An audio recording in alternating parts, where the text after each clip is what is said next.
Ito mga kabukals, oh. Yung mga future inahin natin, ang kaganda. Ayan, oh. Future inahin. Quality, oh. Nakita nyo naman, oh. Quality yan mga kabukals, oh.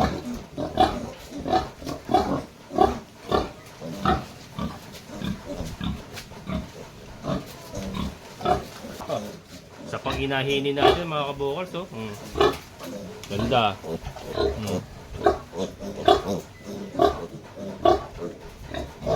Bango? Pwede mo yung alikan eh. Malilinis siya mga kabukals, alaga sa linis sa kulungan. Say hi to our future inahin. Medyasin na mga kabukals.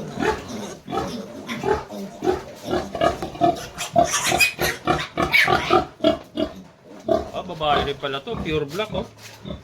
Pure black mga kabukals, pero quality rin, oh. Ito yung likod. Dapat ng likod, diba? Quality rin, inahinin din to. Pag inahin din.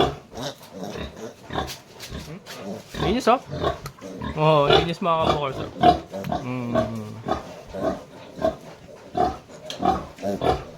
Cute. Ang cute.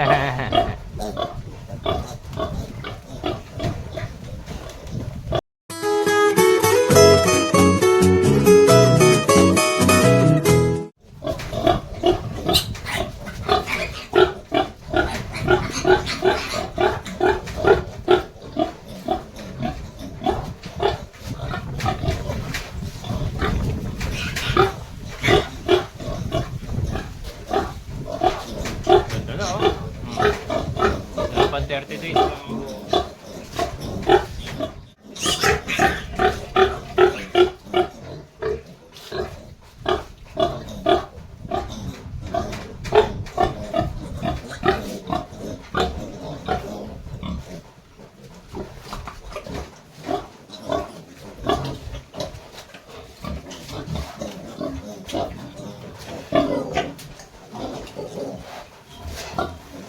Ito mga kabukals, oh.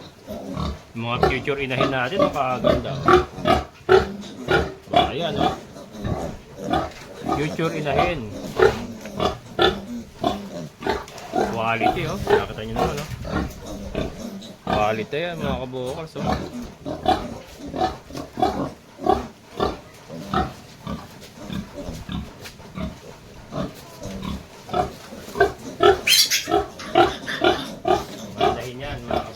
May mga medyas na yan. Yung mga inahinin natin. Ito. Sa pang-inahinin natin mga kabukals, oh. Ganda.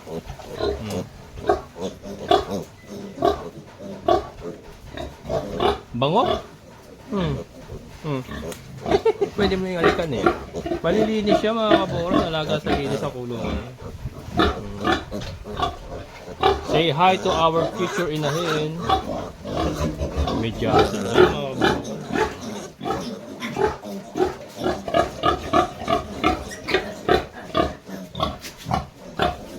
Parang hindi ka na may harapan. Ito mo yan.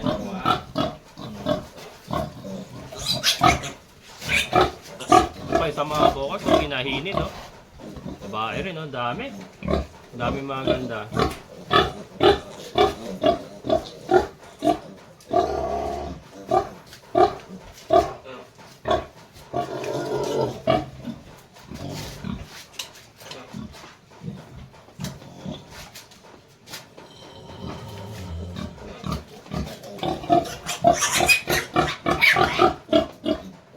Babae rin pala to, pure black, oh. Pure black mga kabukals, pero quality rin, oh. Ito yung likod. Dapat ng likod, diba? Quality rin, inahinin din to. Pag inahin din.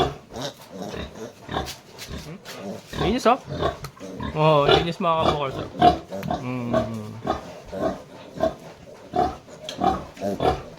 Cute. Ang cute.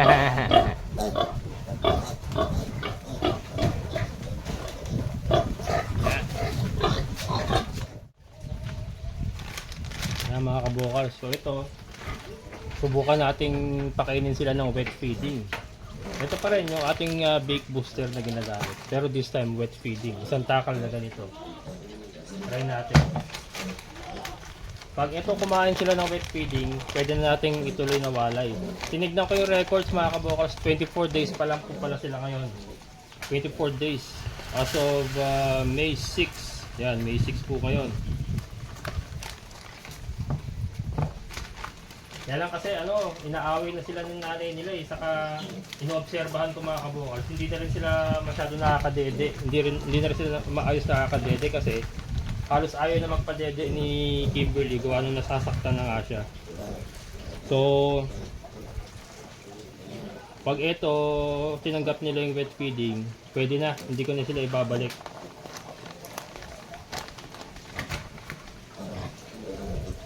Yan. Ito mga kabokals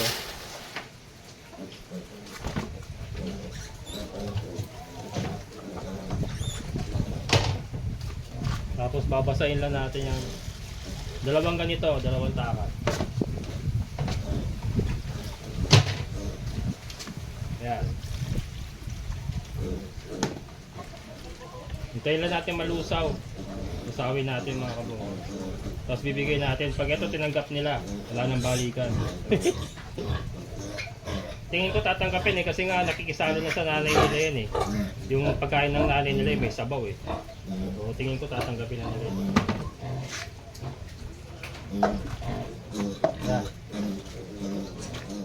Matututo na yan. Ayun o mga kabukals oh, pulang-pula kasi oh. Nakita nyo naman oh. Oh, sugat na oh. Nakakaawa naman kaya ano. Kaya kung kakain na sila nito, ihiwalay na natin. Ayan.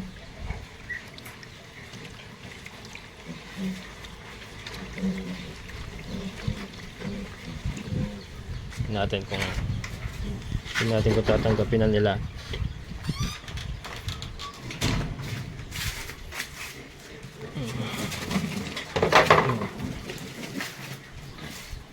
Ayan.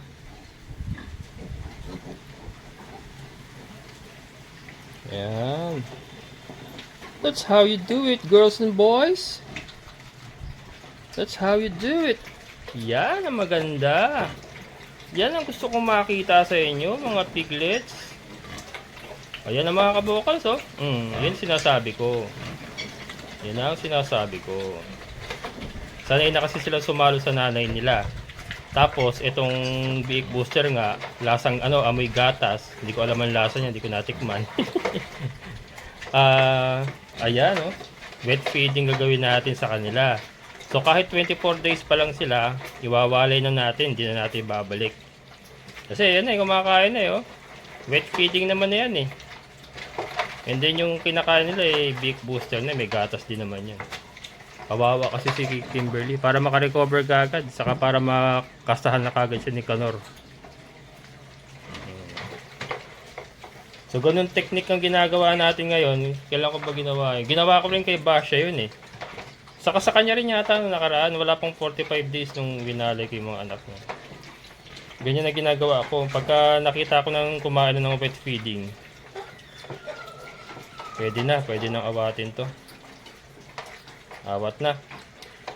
Pero hindi pa po re-release ha. Ayan, ng mga meron pong may-ari ng mga lalaki. Hindi pa po pang release. Ano pa po ito? I-condition pa po natin ito.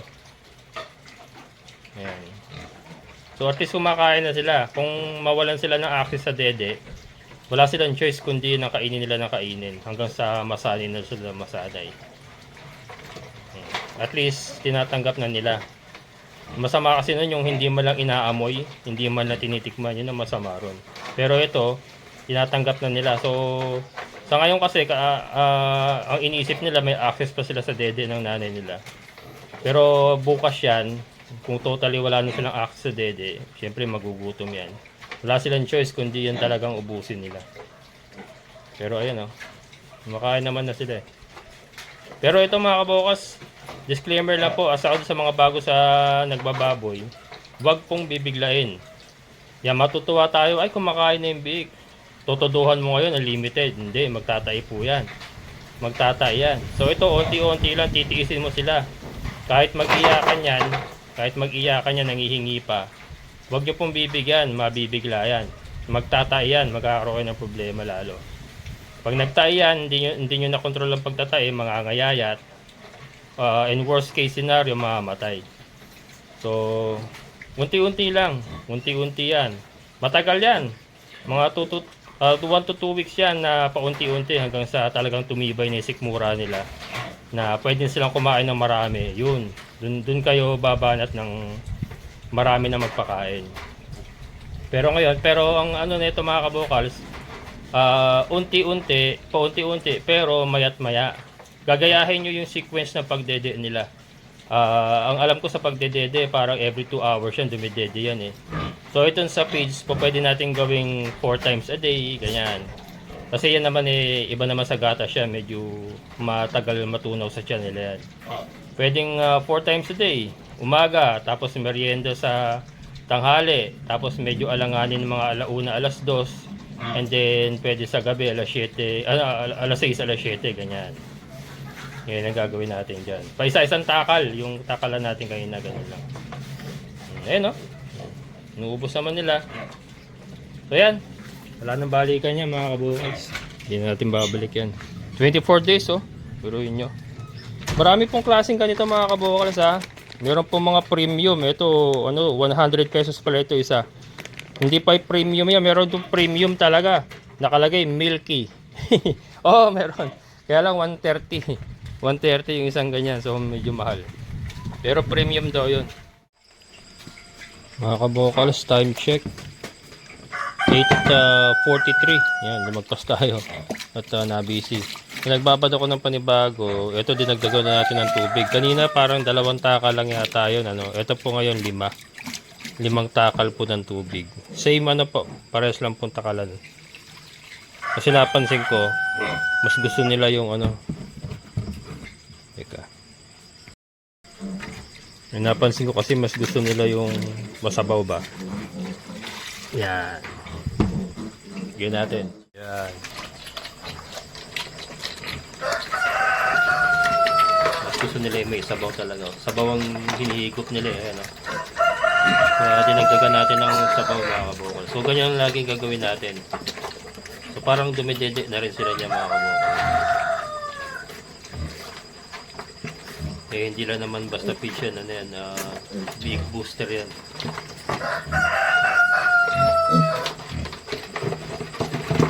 So mamaya, hintayin lang natin yan. Ubusin nila yan mamaya, pabalikan ko. Pero hindi natin ibababad yung pakainan kasi baka puntahan ng daga ba. So tatanggalin natin yan mamaya, pero iwan ko lang muna dito. Ayan. Mamaya ubos yan. Check natin yung yung mga anak ni Tricia mga kabukals. Yun.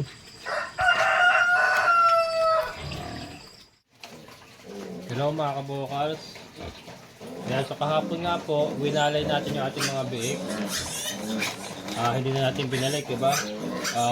Ngayon po ay 25 days nila since birth. Medyo napaaga nga po yung ating pagwawalay kasi kailangan nung hindi na rin sila masyado nakakadede ng maayos kay Kimberly at yung dede ni Kimberly ay sugat-sugat na. So kaya ito, winalay natin sila ng maaga. So ito yung pinakita ko kahapon mga kabukal. Ayan, magtatakal. Binawasan ko kasi 4 times a day naman tayo papakain. So ganito lang muna karami yung ating big booster yung nilalagay. Ayan. Tapos ito mga kabukal,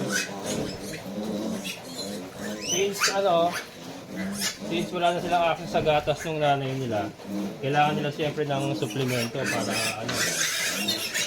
dagdag sa kanilang nutrition. Vitamins mga kabukal, ito vitamins. Lalagyan na natin. Yan, lalagyan na natin palagi ng vitamins sa kanilang pagkain. Para may sila, may panlaban. Sasabawan ulit natin mga kabukal. This time, apat. Apat ang nilalagay natin. Tapos pinakita ko, di ba, dalawa lang yata. Hindi, nag-apat yata tayo ng gabi, dinagdagan ko. Kasi mas gusto nila yung masabaw. Yan. Ayan o. So kulay pula na siya mga kabukas kasi may vitamins. Then ito, ano muna natin, i-dissolve lang muna natin. Hantayin natin malusaw bago natin ibigay sa kanila.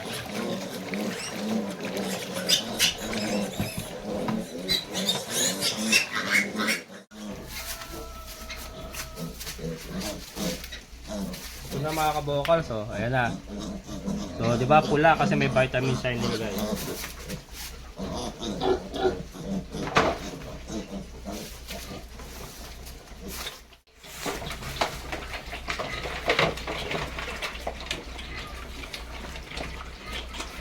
Ayan, di ba? Lalakas na, oh.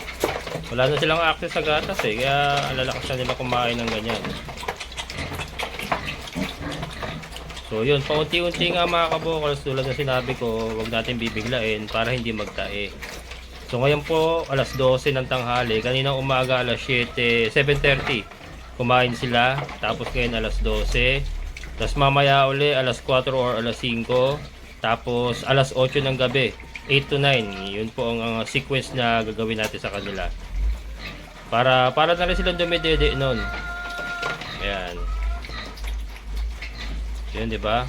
So yan, may tubig na, may big booster. Yung big booster naman talagang ano yan, compact na ang nutrients ng para sa biik. Talagang ginawa yan para sa mga ganitong biik. So basta yan ang gagamitin natin mga kabokals, hindi tayo maliligaw. Wag lang po tayong gagamit ng alternative na pakain sa ganitong edad, ganitong kaaga, kasi sigurado mababansot mga kabokals. So ngayon talagang kailangan natin ibigay yung nutrients na kailangan nila para maabot nila yung laki talaga, maximum na laki na meron sila, or yung talagang maximum na maabot nilang laki. And then saka na tayo mag-alternative feeding pagka ano na sila, breeder na talaga sila. Katulad nga ng ating mga inahin, ayan, hindi na po nagpipitch yan. Yan si nanay nila, si Kimberly. Ang kinakain po niya is Madre de Agua, molasses at darak sa palay lang. So wala nang zero commercial feeds na yan. Pero as early as this one, ganitong kaaga po, kailangan po talaga ng commercial feeds. At saka vitamins, supplement ng mga vitamins yan. Hindi po pwedeng tipirin, kasi talagang titipirin pa rin yan sa paglaki. Maaari pong lumaki, kaya lang matagal. Kaya lang yun nga, gusto nating makuha yung maximum talagang laki, yung maturity nila talaga. Kasi nga, gagawin natin silang breeders. Ayan. And then ito mga kabokals, hindi pa nga po to for release kasi ngayon po is 25 days pa lang sila. Nagre-release po ako pagdating po ng 40 to 45 days. Yan po ang aking release date. So, ayan ha. So yun, yung may mga natira pa na atak yan, iwanan natin yan, mamaya simot na yan, wala na yan. Tapos kakain uli sila mamayang hapon. Yun nga, bandang alas 5. Ganun lang, tiyaga lang talaga. Tiyaga lang, kasi kailangan nating malalaspag ng husto si Kimberly sa pagka hindi natin sila kinuha kagad. Ayan. So yan mga kabokals, tuloy-tuloy lang po tayo dito sa ating munting alagaan. Alam ko marami po nagsasabi, ba't hindi ka na lang kasi mag-concentrate sa baboy? Yan ang diyan ka nag-exceed. Ba't hindi ka na lang mag-concentrate dyan? May sarili po akong dahilan kung bakit ganun mga kabokals. Una-una, gusto ko po kasi yung ginagawa ko, farming is my life, sabi ko nga. Sabi ko nga doon sa previous vlog ko, kung magnegosyo ka dahil gusto mo lang kumita, mahihirapan ka talaga mga kabokals. Mahihirapan. Kailangan mahalin mo muna yung ginagawa mo. Hindi, ang farming naman mga kabokals, hindi lang umiikot sa baboy. And ang farming naman is, para sa akin hindi naman yan puro sakita lang dapat nating ibase yan. May mga nagsasabi, nag-aaksaya daw ako ng oras sa mga pinagagawa ko. dapat ang inaatupag ko is yung mapagkakakitaan. Tama naman po sila, kaya lang bilang sa sarili ko mga kabukals, gusto ko yung ginagawa ko. So yun nga, hindi ako masyado nakapokus sa pagkakakitaan. Pero eventually, ayan o, katulad nito, kumikita naman sila. Yung ating mga manok, kumikita naman yan. And yung mga ginagawa natin na ibang project, katulad ng aquaponics, kambing, yan naman po eventually, pag napag-igi natin yan, kikita din po yan mga kabukas. Lahat po ng aalagaan nyo sa farming business, meron pong kita lahat yan. Hindi po pwedeng wala kasi pagkain po yan eh. So yun nga, kasi mahal ko yung ginagawa ko mga kabukas. Yun ang gusto kong gawin. Yan, kaya ayoko po na may ka-partner. Marami pong nagme-message sa akin, pabakas naman, ganyan. Gusto ko mag-invest sa'yo, ganyan, mga ganyan. Partner tayo, ganito. Ayoko po, mga ganun, mga kabukas. Unang-una, ayoko na may kaaway. Kapag tayo nag-business partner at hindi ka naman talaga farmer, hindi mo naiintindihan yung o hindi mo, wala sa puso mo yung farming talaga, sigurado mag-aaway at mag-aaway tayo kung makikipagsosyo ako. So ganun lang po, kaya pasensya na po doon sa iba na tinatanggihan ko. Kasi mahirap ipaliwanag mga kabukals. Kasi sa farming talaga, hindi ka naman niya basta-basta kikita talaga. Kung titignan mo siya, babakas ka sa ganito kasi maganda yung takbo ng negosyo niya, babakas ka. Tapos maghihintay ka na lang ng kita. Hindi ganun mga kabukals. Hindi po ganun tatakbo ang farming business. Kaya yung partnership kasi kailangan parehas nyong mahal yung gagawin nyo. Kung isa lang po yung nagmamahal, hindi yung isa maglalabas ng pera, sigurado mag-aaway kayo. Ang daming nagiging problema sa farming business mga kabukals. And ang kita po dyan, hindi po pare-parehas. Up and down po yan. Minsan lugi. So, 'di ba? So, 'yun nga ang gusto kong puntuhan mga kabukals, sa farming po, kailangan mahalin mo muna talaga siya. Wag mo siyang ituring na tawag dito, bread and butter kaagad. Pag itinuring mo siyang bread and butter kaagad, sigurado mahihirapan ka. Kasi konting problema lang, may stress ka. Naku, hindi ako kumikita, nalulugi na ako, 'di ba? Yung kagad ang mindset mo, you will end up losing everything kasi ititigil mo. Lalo na kung nalulugi ka ng ilang taon na, ititigil mo yan. Kasi wala sa puso mo, hindi mo mahal. At ang nasa isip mo lang is kung paano ka kikita. So, yun nga, kaya nga po sinasabi ko, farming is not for everybody. Yan. Maraming din naman po ako nagsasabi niya, kahit sino pong mga farming vlogger or vlogger na farming ang content, sinasabi po nila, farming is not for everybody. Kailangan mahalin mo muna siya para ikaw ay kumita.